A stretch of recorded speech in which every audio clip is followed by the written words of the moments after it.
আখিরাত দিবসের যেই বান্দা ভয় করে ওই বান্দার জন্য আল্লাহ, ওই বান্দার জন্য নবীর মধ্যে উত্তম আদর্শ রয়েছে। ওয়া যাকারাল্লাহা কাসীরা, যেই বান্দা আল্লাহকে বেশি পরিমাণ স্মরণ করেন, যেই বান্দা আল্লাহকে বেশি পরিমাণ স্মরণ করেন, যেই বান্দা আল্লাহকে স্মরণ করেন ওই বান্দার জন্য নবীর ভিতরে সুন্দর আদর্শ আছে। আর যেই বান্দার ভিতরে আল্লাহর ভয় নাই, যেই বান্দার পরকালের ভয় নাই, ওই বান্দার জন্য নবীর ভিতরে আদর্শ নাই। এরে নবীর উম্মতের দল ও কলিজার যুবক, এরে আল্লাহর গোলাম, ভালো করে শুনে নাও রে বাবা, আমার নবীর ভিতরে আদর্শ তো সেই বান্দার জন্য আছে যেই বান্দা আমার মাওলারে বড় ভয় পায়, যেই বান্দা পরকালকে বড় ভয় পায়, কিয়ামত দিবসকে বড় ভয় পায়, ওই বান্দা আমার নবীর ব্যবহার, আমার নবীর চরিত্র ওই বান্দা গঠন করবে রে বাবা। আর যেই বান্দা সকাল সন্ধ্যায় আমার মাওলাকে স্মরণ করি, যেই বান্দা আমার মাওলাকে সকাল সন্ধ্যা ডাকি, ওই বান্দার জন্য আমার নবীর মধ্যে আদর্শ আছে। আল্লাহ তাআলা বলেন ওয়া আনজির আশিরাতাকাল আকরাবিন। এই আয়াতটা যখন অবতীর্ণ হয়, নাযিল হয়, আল্লাহ তাআলা আমার নবীরে জানায় দেয়, নবী আমার ওয়া আনজির আশিরাতাকাল আকরাবিন, আপনি আপনার নিকট আত্মীয়দেরকে ভয় প্রদর্শন করেন, জাহান্নামের ভয় দেখায় দেন। ও নবী আমার, আপনার আত্মীয় স্বজনদেরকে জাহান্নামের ভয় দেখান, এদেরকে বলেন ইসলাম ধর্ম একমাত্র সঠিক ধর্ম, অন্য ধর্ম সঠিক নয়। এই কথাগুলো আপনি আপনার আত্মীয়দেরকে জানা দেন। তখন আমার নবী, রহমতের নবী, পাহাড়ের চূড়োয় দাঁড়ায় গেলেন।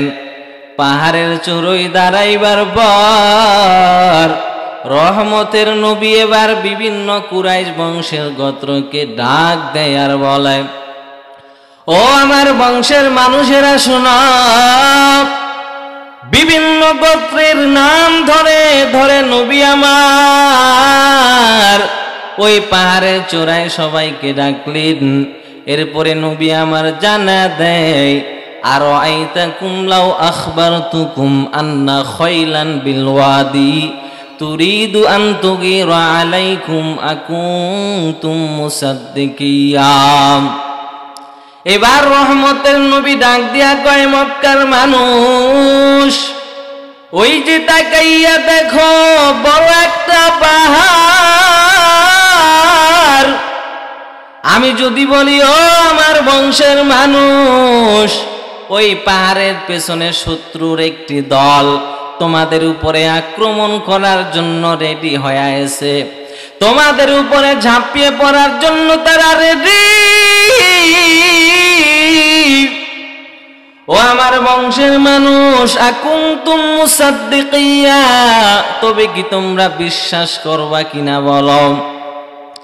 এই কথা যখন আমার রহমতের নবী বলেন, তখন এবার মক্কার কাফের আর মুশরিক বলে, ও মুহাম্মদ, তোমার জীবনে মিথ্যা বলতে শুনি নাই, কারণ তুমি তো আল্লামিন, তোমার মতো বড় সত্যবাদী মক্কার জমিনে কেউ নাই, কেউ নাই। ও মুহাম্মদ, তুমি যদি বলো সত্যি, আমরা তোমার কথা বিশ্বাস করতে বাধ্য। মা জাররাবনা আলাইকা ইল্লা সিদকা, কারণ তোমাকে কোনদিন মিথ্যা বলতে শুনি নাই রে মুহাম্মদ। মিথ্যার কোনো আসর তোমার মধ্যে নাই। এরপরে নবী আমার জানা দেয় ফাইন্নী নাযীরুন লাকুম বাইনা ইয়াদাই আযাবিন শাদীদ। এলাকার যুবক ও বৃদ্ধ বাবাজি অন্তরের কানটা লাগাইয়া শুনেন। এবার আমার নবী রহমতের নবী বলেন, মক্কার বংশের মানুষ শুনে নাও, ভালো করে শুনে নাও।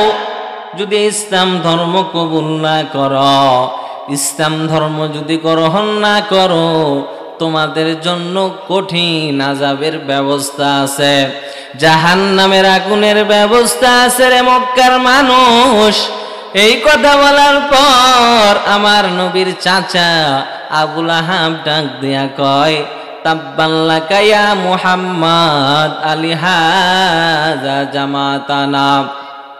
হে মুহাম্মদ, তুমি ধ্বংস হয়ে যাও, এজন্যই কি আমাদেরকে ডাকছিলা? আমার আল্লাহ সহ্য করতে পারে নাই। তৎক্ষণিক আমার আল্লাহ জিবরাইল আমিনকে পাঠা দেয় এবং জিবরাইল আমিন আসে আমার আল্লাহ সূরা লাহাব আমার আল্লাহ অবতীর্ণ করে দেয়। তাব্বাত ইয়াদা আবি লাহাবিন ওয়া তাব। আল্লাহ তাআলা জানা দেয় মুহাম্মদ ধ্বংস হবে না, আবু লাহাব তুই ধ্বংস হয়ে যাবি।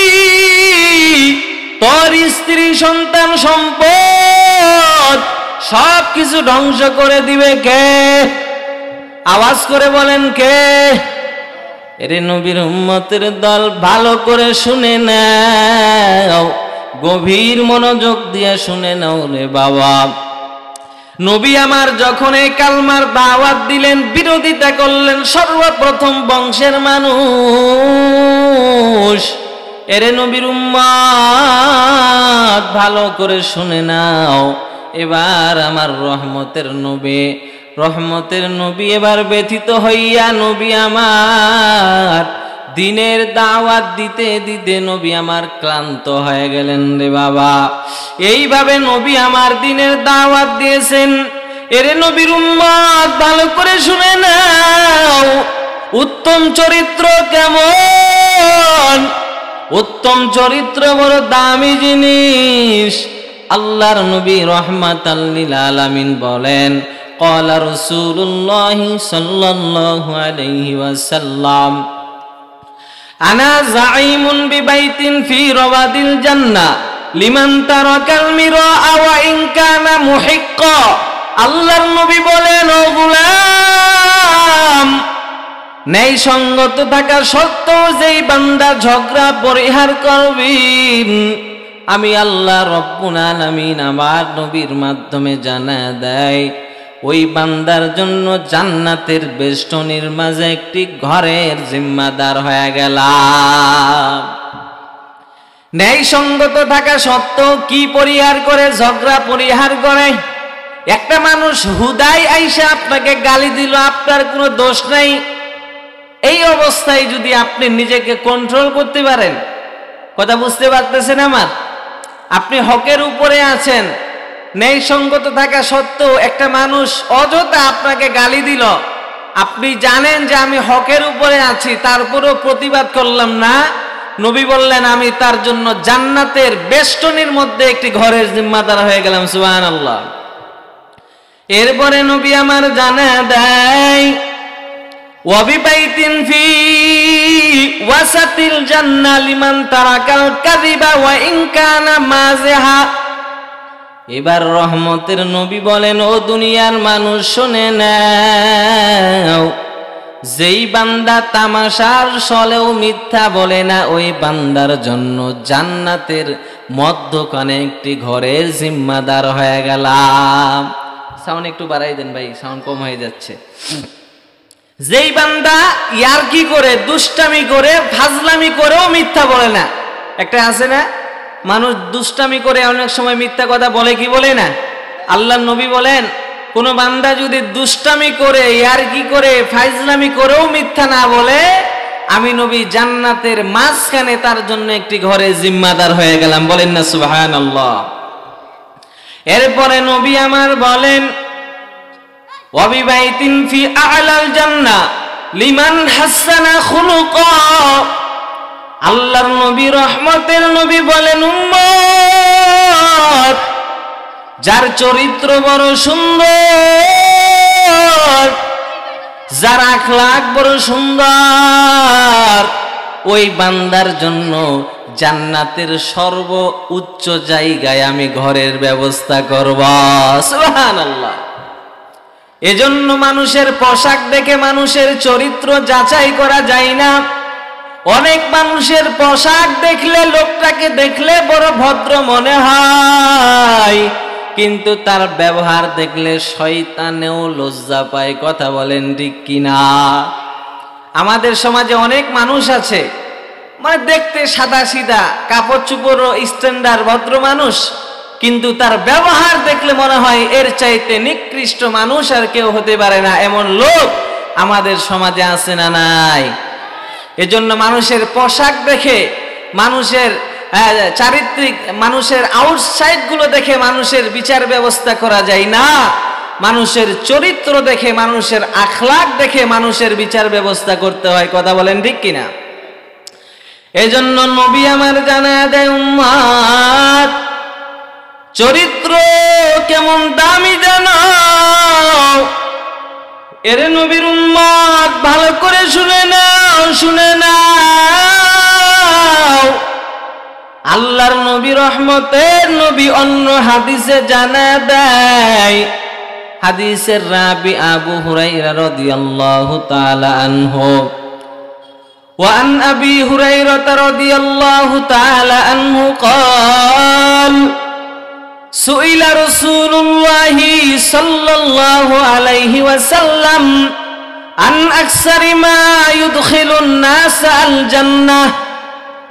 আল্লাহর নবীর সাহাবী আবু হুরায়রা হাদিস বর্ণনা করে বলেছেন, আল্লাহর নবীকে প্রশ্ন করা হলো, ও মায়ার নবী আমার, ও রহমতের নবী, কোন কাজটি করলে অধিকাংশ মানুষ জান্নাতে যাবে?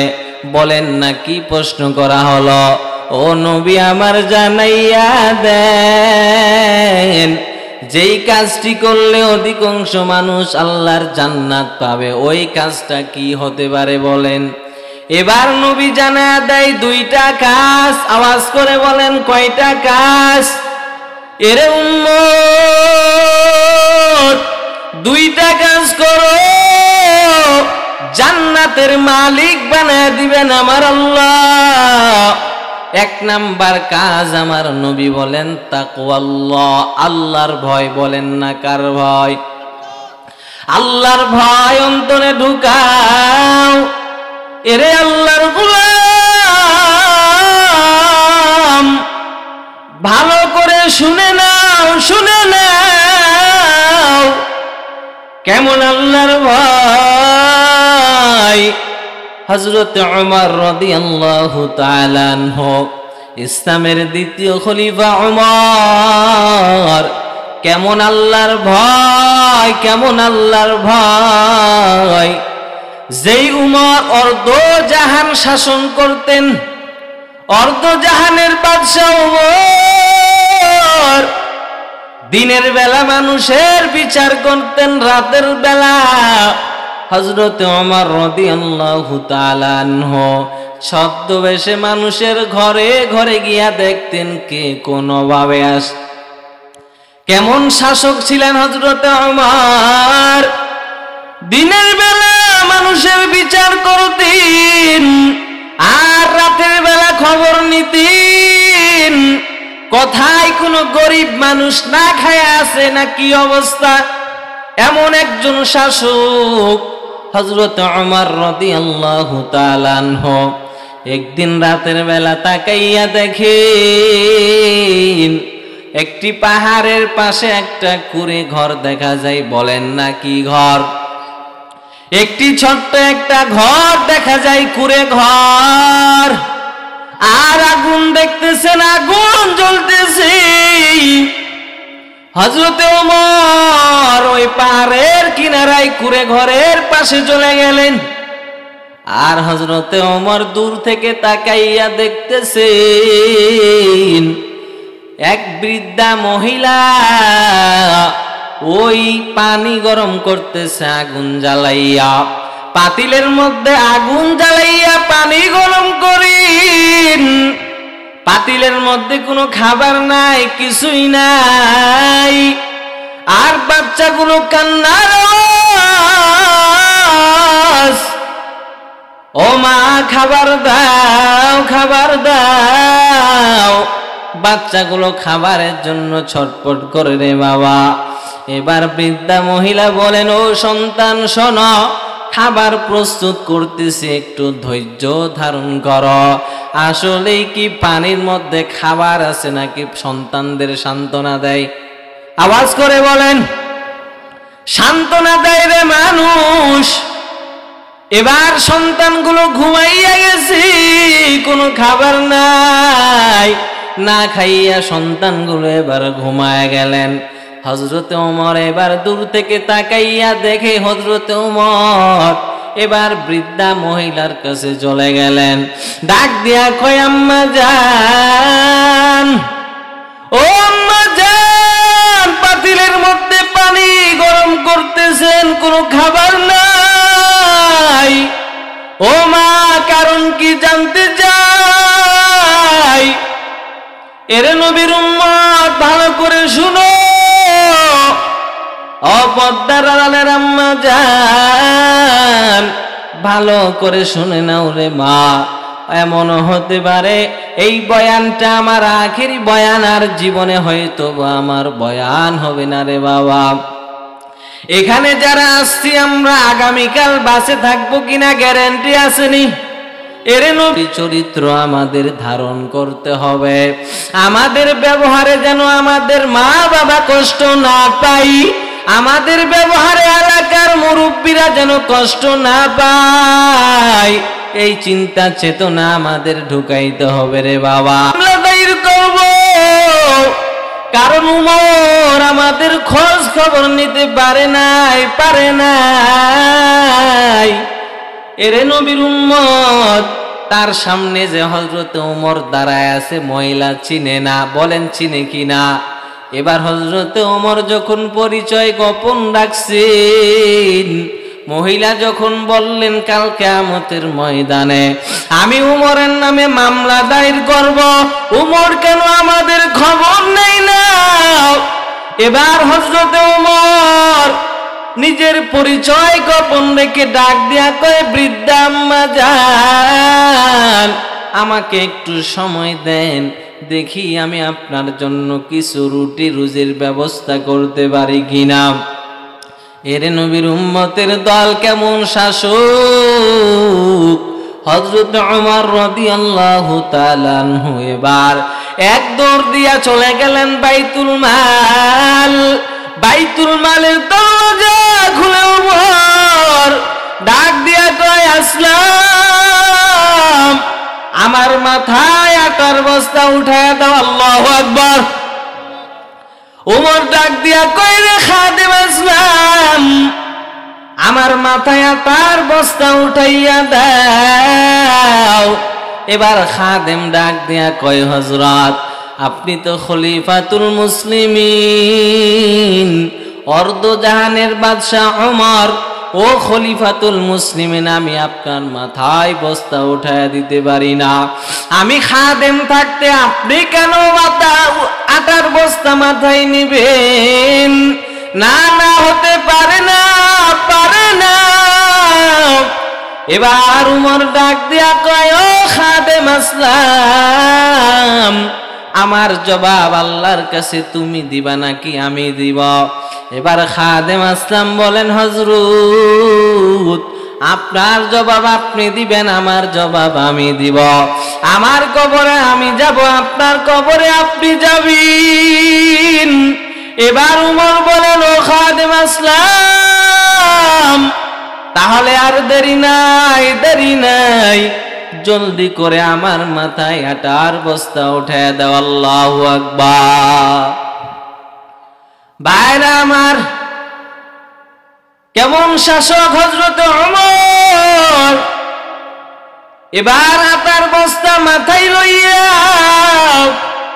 হযরত ওমর অর্ধ জাহানের বাদশা এবার বৃদ্ধা মহিলার ঘরের দিকে রওনা হয়ে গেল। বৃদ্ধা মহিলার ঘরের কাছে যাওয়ার পর ওমর ডাক দিয়া বলেন, আম্মা যান, আপনি ঘরে চলে যান। বৃদ্ধা মহিলা এবার ঘরে চলে গেলেন।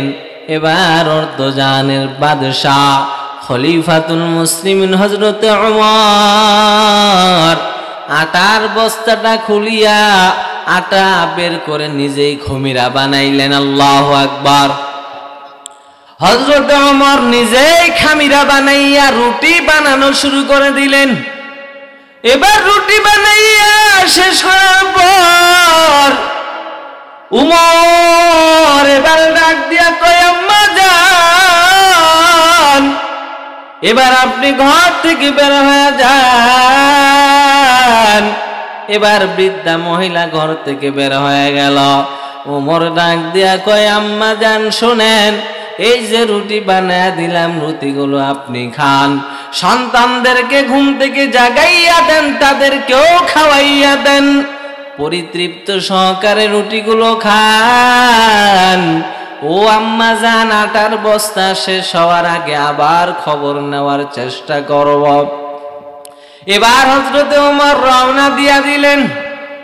এবার বৃদ্ধা নারী ডাক দিয়া কয়, আগন্তুক যুবক, তোমারে চিনতে পারলাম না, পরিচয় দাও। হযরত ওমর পরিচয় দিলেন না, পরিচয় গোপন রাখলেন। ডাক দিয়া কয়, আম্মা যান, আমি একজন আগন্তুক যুবক, আমি মানুষের সাহায্য সহযোগিতা করি। এবার বৃদ্ধা মহিলা বলেন, যুবক, আল্লাহ যদি উমরকে খেলাফতের মসনদে না বসাইয়া যদি তোমারে বসাইতো, তাহলে আমাদের মতো গরিব মানুষকে না খাইয়া জীবন যাপন করতে হইতো না। আল্লাহু আকবার। অথচ মহিলা জানে না তার সামনে যিনি আছেন তিনিই তো হযরত ওমর। মহিলা এবার দোয়া দিলেন, যুবক, তোমার জন্য দোয়া দিলাম, যাও। এবার হযরত ওমর চলে গেলেন রে বাবা। হযরত ওমর মসজিদে নববীতে যখন খেলাফতের মসনদে বসলেন, এবার একজন বার্তাবাহক ডাক দিলেন, এ বার্তাবাহক, যাও অমুক একটা এলাকায় অমুক একটা জঙ্গল আছে, জঙ্গলের পাশে একটা কুড়ি ঘর, ওই জায়গায় একজন বৃদ্ধা মহিলা বাস করে। ও বার্তাবাহক, যাও, জলদি করে যাও, ওই বৃদ্ধা মহিলাটাকে খবর দাও যে খলিফাতুল মুসলিমিন ওমর আপনাকে তালাশ করেছে। আল্লাহু আকবার। ভাইরা আমার, কেমন খলিফা ছিলেন হযরত ওমর। বার্তাবাহক পাঠাইয়া যখন খবর দিয়েছেন, বার্তাবাহক ডাক দিয়া কয়, আম্মা যান, হযরত ওমর আপনাকে ডাকছেন। বৃদ্ধা মহিলা এবার মনে মনে ভয় পেয়ে গেলেন, হাই হাই, গতকালকে আমি যেই ওমরের নামে ওই যুবকের কাছে যে আমি বিচার দিলাম, ওমরের নামে যে আমি গতকালকে বদনাম করলাম, মনে হয় গতকালকের যুবক ওমরকে বলিয়া দিয়েছে।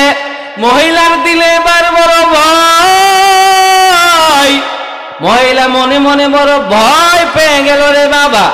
এইবার মহিলা ডাক দিয়ে কয়, বাচ্চাদেরকে বলেন, ও সন্তানেরা, হযরত ওমর আমাকে তালাশ করছে, না জানি আমার আজকে ফাঁসির রায় হয়ে যাবে। কারণ আমি সাধারণ কোন মানুষের বিপক্ষে বলি নাই। কার বিপক্ষে বলেছি বলেন? সরকারের বিরুদ্ধে। কার বিরুদ্ধে? সরকারের বিরুদ্ধে। হযরত ওমর রাদিয়াল্লাহু তাআলা খলিফা ছিলেন না?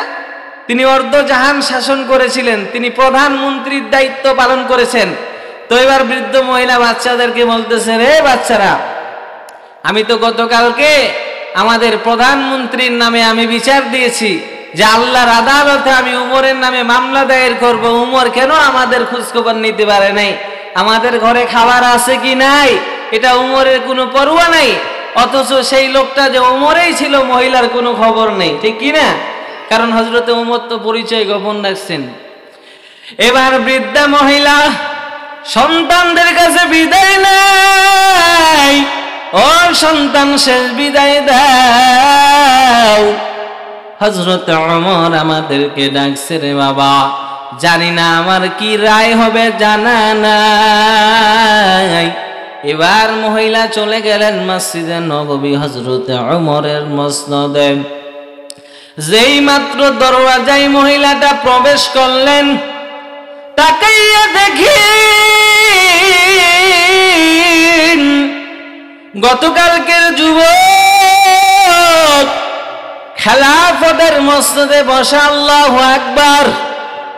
এবার তো মহিলা মনে মনে আরো বড় ভয়। গতকালকের যুবক হযরত ওমর, মহিলা তো চিনতে পারে নাই, মহিলা তো জানে না। আজকে মহিলা যখন তাকাইয়া দেখছে খেলাফতের মসনদে হযরত ওমর বসা আছে, এবার মহিলার ভয় আরো বেড়ে গেলেন। ওমর তাকাইয়া দেখি বৃদ্ধা মহিলা বড় ভয়। ওমর ডাক দিয়া কয়, আম্মা জান, কোনো ভয় নাই।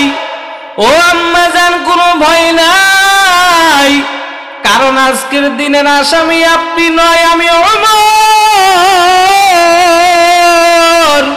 আল্লাহু আকবার। আজকের দিনের আসামি আমি ওমর।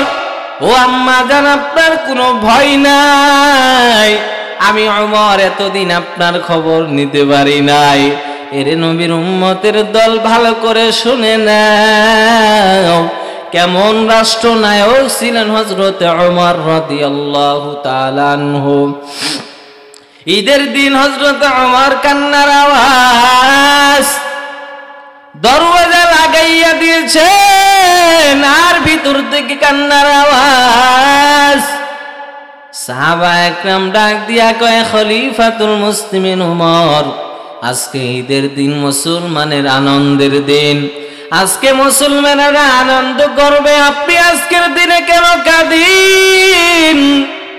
হযরত ওমর ডাক দিয়া কয়, ভাই, আজকে ঈদের দিন, আনন্দের দিন তো তাদের জন্য, রমাদান মাসের রোজা যার কবুল হয়েছে তাদের জন্য আনন্দের দিন, যার আমলগুলো আল্লাহ কবুল করেছেন তাদের জন্য আনন্দের দিন। কিন্তু আমি ওমরের তো বড় ভয়, রমাদান মাসে রোজা রাখলাম, কবুল হয়েছে কিনা বড় ভয়। রমজান মাসের রোজা রাখার পাশাপাশি তারাবির নামাজ পড়লাম, কবুল হলো কিনা বড় ভয়ে আছে, টেনশনে আছি। এর নবীর উম্মতের দল, চিন্তা করা যায়নি। আর আপনার আমার নামাজের হালত কি?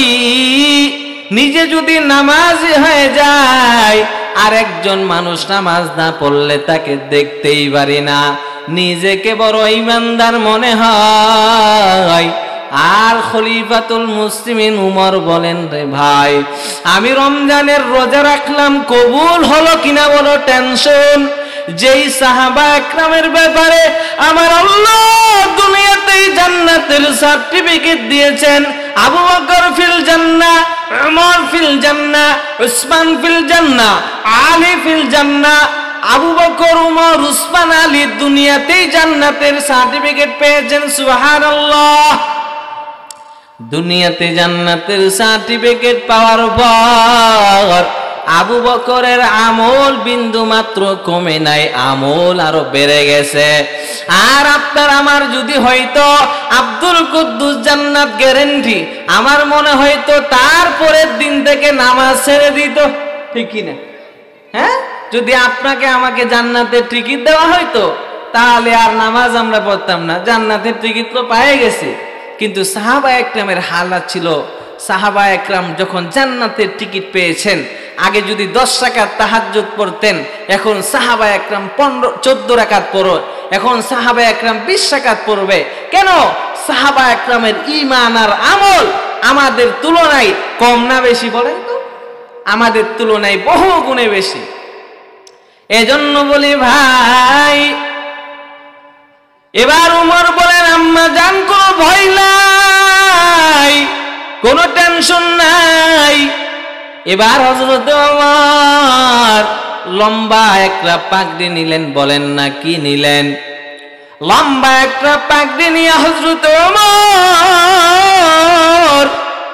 অর্ধেকটা নিজের গলায় পেঁচাইয়া নিলেন, আর এক পার্শ্ব বৃদ্ধা মহিলার হাতে দিয়া দিলেন রে বাবা। এবার হযরতে ওমর বলেন আম্মা জান, এই যে পাগড়ির এক পার্শ্ব আমার গলায় পেঁচাইলাম, এক পার্শ্ব আপনার হাতে দিলাম। ও আম্মা জান, আজকে আপনি আমাকে মক্কার অলিতে গলিতে টানবেন আর আমার বিচার করবেন। আল্লাহু আকবার। হযরতে ওমর প্রধানমন্ত্রীর দায়িত্বে থাকা সত্ত্বেও হযরতে ওমর দুনিয়ার অপমান অপদস্থ সহ্য করার জন্য রেডি। বৃদ্ধা মহিলাকে বলেন আম্মা জান, আপনি পাগড়ির এক পার্শ্ব ধরে আমাকে টানেন আর নিয়ে যান, আর আমার বিচার করেন, দুনিয়াতে আমার বিচার করেন। তারপরও আমি কাল কিয়ামতের ময়দানে জাহান্নামের আযাব আমি সইতে পারবো না। আল্লাহু আকবার। প্রধান বক্তার আগমন, প্রধান বক্তার আগমন। তাহলে চিন্তা করেন ভাই, হযরত ওমর রাদিয়াল্লাহু তাআলা আনহু দুনিয়ার এই অপমানটাকে তিনি অপমান মনে করলেন না। তিনি বললেন এই দুনিয়ার অপমান অপদস্থ আমার কাছে কিছুই না, কিন্তু আমি আল্লাহর আযাবকে আমি কি করতে পারবো না? সহ্য করতে পারবো না।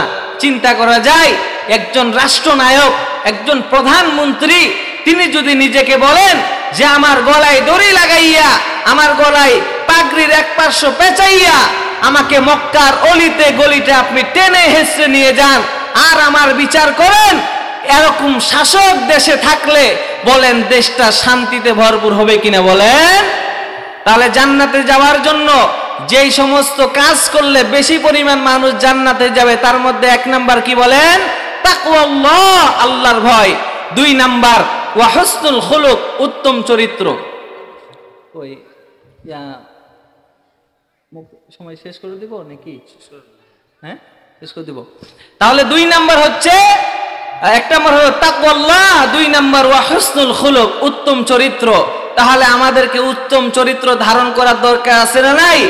এবার আসেন, ওয়াসুইলা আন আকসারি মা ইউদখিলুন নাস আন-নার ফাকালা আল ফামু ওয়াল ফারজু।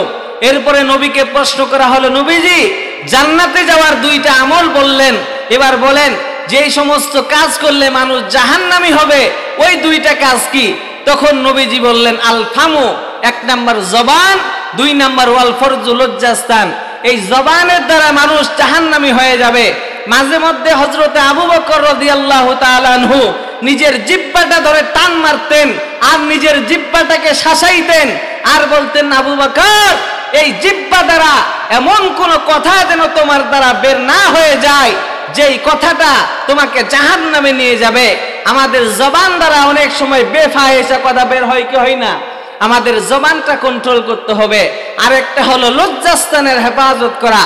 নবীজি অন্য হাদিসের মধ্যে বলেন, ইজমানু লি সিত্তান মিন আনফুসিকুম আজমান লাকুমুল জান্নাহ। উম্মতেরা তোমরা 6টা জিনিস, আমার 6টা জিনিস যদি তোমরা ঠিকমতো পালন করতে পারো, আমি নবী তোমাদের জান্নাতের জিম্মাদার হয়ে যাব। বলেন না সুবহানাল্লাহ। 6টা জিনিস বলেই শেষ করব 1-2 মিনিটের মধ্যে। 1 নাম্বার উসদুকু ইজা হাদ্দাসতুম। এই 6টা কাজের মধ্যে 1 নাম্বার হলো উম্মতেরা যখন এই কথা বলবা সত্য কথা বলবা। কি কথা বলেন? আজ আমরা তো অহরহ মিথ্যা কথা বলি। একজন ফোন করছে, আপনি পাটাগড়া কাউন্সিল বাজারে আছেন, আপনি বললেন ভাই আমি নেকমরদে আছি। এমন লোক আছে না নেই? তো এই জন্য রাসূল বলছেন সত্য কথা বলো। 2 নাম্বার ওয়াউফু ইজা ওয়াআদতুম। তোমরা যদি মানুষের সাথে ওয়াদা করো, মাদ্রাসায় আমি 5,000 টাকা দান করব, মসজিদে আমি টাইলসের কাজটা একাই করে দিব। ওয়াদা করলে ওয়াদা পূরণ করে দাও। 3 নাম্বার ওয়াআদু ইজাআতু মিনতুম, তোমরা যদি আমানত রাখো আমানতের খেয়ানত করবে না। 4 নাম্বার ওয়াহফাজু ফুরুজাকুম, তোমরা তোমাদের লজ্জাস্থানের হেফাজত করো। 5 নাম্বার ওয়াগুদ্দু আবসারাকুম, তোমরা তোমাদের চক্ষু হেফাজত করো, তোমাদের চোখ অবনত রাখো। কারণ নবী অন্য হাদিসে বলেন ফাল আইনানে জানাহুমান নাজার, চোখের দানা হলো বেগানা নারীর দিকে দৃষ্টি দেওয়া।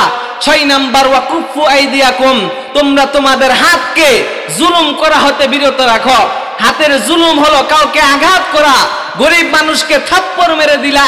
10 সমাজের মাঝে তুমি প্রভাবশালী মানুষ হয়ে গরিব মানুষকে থাপ্পড় দিয়ে তুমি বিচার করলা, অথবা হাতের দ্বারা তুমি এমন একটা সিগনেচার দিলা গরিব মানুষের বিপক্ষে চলে গেল, অথবা সত্যের বিপক্ষে চলে গেল, তাহলে এই হাত দ্বারাও এটা জুলুম। হাতের জুলুম শুধু মানুষকে হাত দ্বারা আঘাত করা নয়, হাত দ্বারা মিথ্যা সাক্ষীর সিগনেচার করা। এই হাত দ্বারা যদি আপনি মিথ্যা সাক্ষী দেন, মিথ্যা সাক্ষীর সিগনেচার করেন, তাহলে আল্লাহর কাছে আপনাকে জবাবদিহি করতে হবে। আল্লাহ তাআলা আমাদের সবাইকে যা আলোচনা করেছি এর উপরে